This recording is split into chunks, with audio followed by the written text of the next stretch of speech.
हे guys, welcome to my blog channel. ही short videos होणार आहे. आज मी चाललो आहे फायनली माझी रत्नागिरी सिरीज येण्यासाठी. मी आज रत्नागिरीला चाललेलो आहे. तिथं बॅग ठेवलेले आहेत. आता बस येते, स्लीपर बस आहे आणि माझा पहिलाच अनुभव आहे स्लीपरमध्ये. मी स्लीपरमध्ये ह्याच्या पुढे कधी गेलेलोच नव्हतो. फर्स्ट जर्नी होणार आहे माझी. तर बघूया जर्नी कशी होते.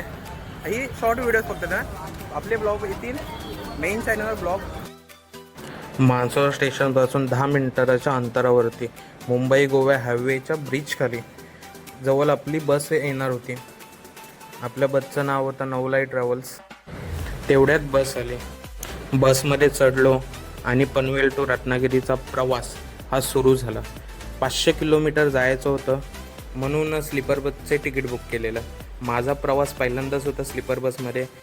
कोकणात जायची खुशी तर होतीच, पण कधी आपण स्लीपर बसमध्ये प्रवास नव्हता केलेला. त्याचा एक अनुभव घ्यायचा होता. ती एक खुशी एकदम वेगळीच होती. म्हणून रात्रभर स्लीपरमध्येच नाही आली. रात्रीचे 12 वाजताना रस्ता एन्जॉय करत होतो. तेवढ्यात आपण एका हॉटेलला थांबलो जेवणासाठी. हा हॉटेलचं नाव आहे. जेवण झालं त्याच्यानंतर मुंबई गोवा हायवेपासूनच जवळच आहे हा हॉटेल. हॉटेलचं एरिया असं काही आहे. इथून आणि आम्ही एकदमच झोपच आलेली मला तर. झोप डोल्यावर असल्यामुळे कधी रत्नागिरीत पोचलो काही समजलंच नाही. हा रत्नागिरीचा जयस्तंभ. स्तंभाजवळ सकाळी 7 वाजता पोचलो. झोप तर डोल्यावर होतीच, पण रत्नागिरीतून आपल्याला अजून 1 तासाचा प्रवास करायचा होता अडिवरे या गावासाठी. तिथून आपल्याला रत्नागिरी जयस्तंभाच्या इथून आपल्याला बस भेटणार होती.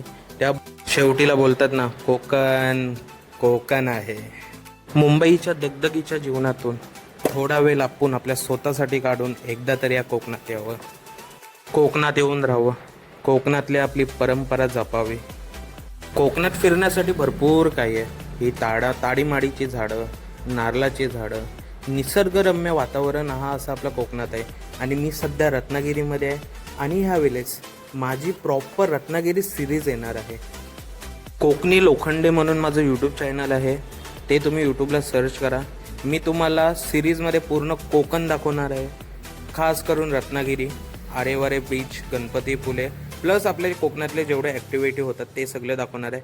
हा सुंदरसा गाव आहे आणि ह्या गावामध्ये मी सध्या स्टे करतो आहे.